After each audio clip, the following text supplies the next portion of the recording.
Sebenarnya hakikat ruh itu bernama Muhammad, Pak.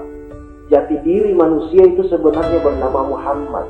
Kalau di luar sana terlalu banyak namanya. Kita perhatikan berapa banyak perguruan-perguruan tasawuf yang memberikan nama ruh kita itu ruh sendiri, ruh manusia itu sendiri. Ada yang berkata ruhul idam, ada yang berkata latifah rabbaniyah. Bahkan kalau di daerah-daerah dengan lain daerah, lain bahasa. Sementara Al-Quran sendiri telah menyatakan bahwasanya pada diri manusia itu ada utusan Allah. Kalau di dalam surah As-Saba 28 itu diterangkan bahwasanya wa ma arsalnaka illa kafatan linnas basyiran wa nadhira walakinna aktsaran nasi la ya'lamun. Tidak diutus Muhammad kecuali untuk seluruh manusia. Seluruh manusia itu berarti punya Muhammad, Pak. Seluruh manusia itu punya ruh, yang ruh itu hakikatnya adalah Muhammad Rasulullah. Diutus oleh Allah, turun ke jasad ini, dan hakikatnya adalah Muhammad Rasulullah. Di penghujung ayat itu dikatakan bahwasanya walakinna aktsaran nasi la ya'lamun. Banyak manusia yang tidak mengetahuinya, tidak mengetahui bahwa Muhammad itu ada pada tiap diri manusia. Tidak mengetahui bahwasanya hakikat ruh itu sendiri sebenarnya bermakna Muhammad Rasulullah. Ini jatuhnya kepada syahadah sebenarnya. Sehingga kalau kita memperingati maulid setiap tahun, sebenarnya kita peringati adalah diri kita sendiri. Kita peringatkan diri kita sendiri. Kita ingatkan diri kita sendiri bahwasanya Muhammad itu ada setiap saat.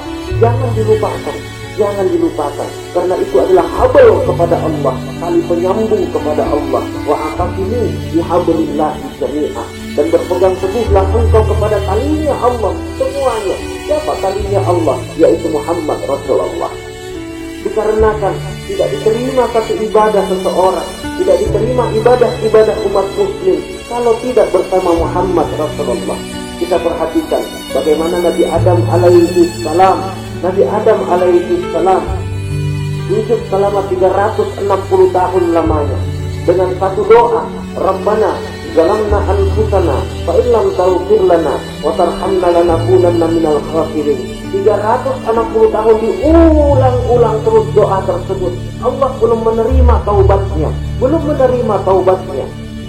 Begitu Adam alaihissalam menerima satu kalimat, di dalam surah Al-Baqarah telah diterangkan, fatalaqa Adam min rabbih kalimatin fataba alaihi.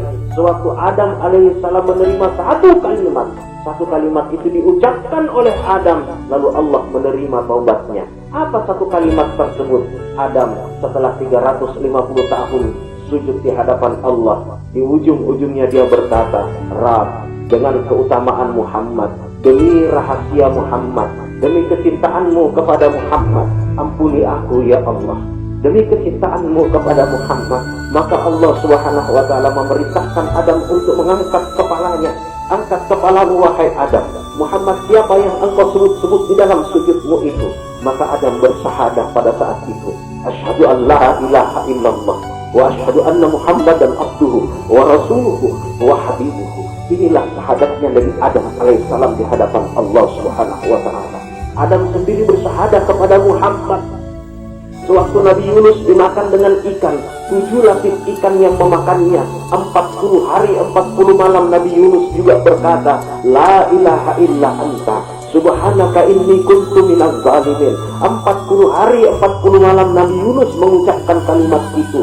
Di penghujung hari tersebut Nabi Yunus teringat satu kalimat, dan kalimat itu diucapkan oleh Nabi Yunus, Ya Rabb, demi keutamaan Muhammad, demi rahasia Muhammad, demi kemuliaan Muhammad, ampuni segala macam kesalahanku. Maka Nabi Yunus dikeluarkan dari perut ikan tersebut. Bukan doa yang 40 hari 40 malam itu yang terpenting.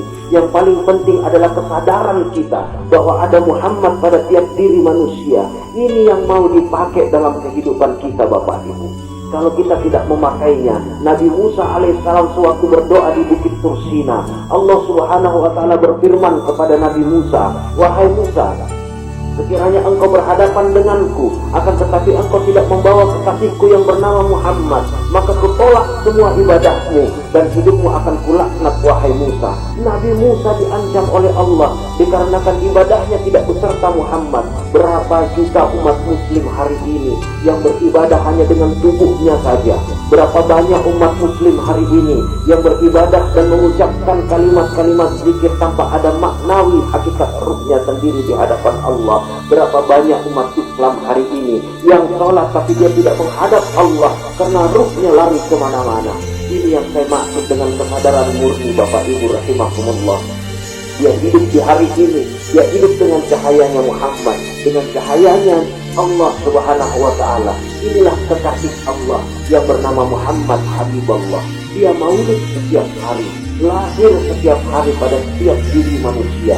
Setiap ada perintah-perintah kebaikan di dalam hati kita, itu berarti Muhammad itu lahir pada diri kita. Tergantung kita mau ikuti atau tidak perintah tersebut. Setiap ada perintah kebaikan, itu adalah hakikat ruh Muhammad yang memerintahkan kepada kita. Dan itu pada hakikatnya adalah perintah Allah Subhanahu wa ta'ala. Di dalam Al-Quran sendiri dinyatakan, wa man ata'ar rasul faqad ata Allah. Siapa yang taat kepada utusanku, kata Allah, maka sungguh dia telah taat kepada Allah Subhanahu wa ta'ala. Kita tidak akan sampai kepada Allah kalau tidak mengenal kekasihnya. Kita tidak akan sampai kepada Allah kalau tidak beserta dengan Muhammad dalam kehidupan ini. Bapak Ibu, pakai hakikat roh tersebut, bukan sekedar diketahui saja tapi tidak pernah diperhatikan. Orang aja kalau tidak pernah diperhatikan, Bapak Ibu, dia akan sakit. Benda-benda kalau tidak pernah diperhatikan, Bapak Ibu, dia akan rusak.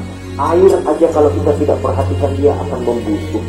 Maka kalau ruh ini, jiwa ini kita tidak pernah perhatikan, maka siap-siap kita akan dilempar oleh Allah Subhanahu wa ta'ala pada lembah yang sangat hina dalam kehidupan.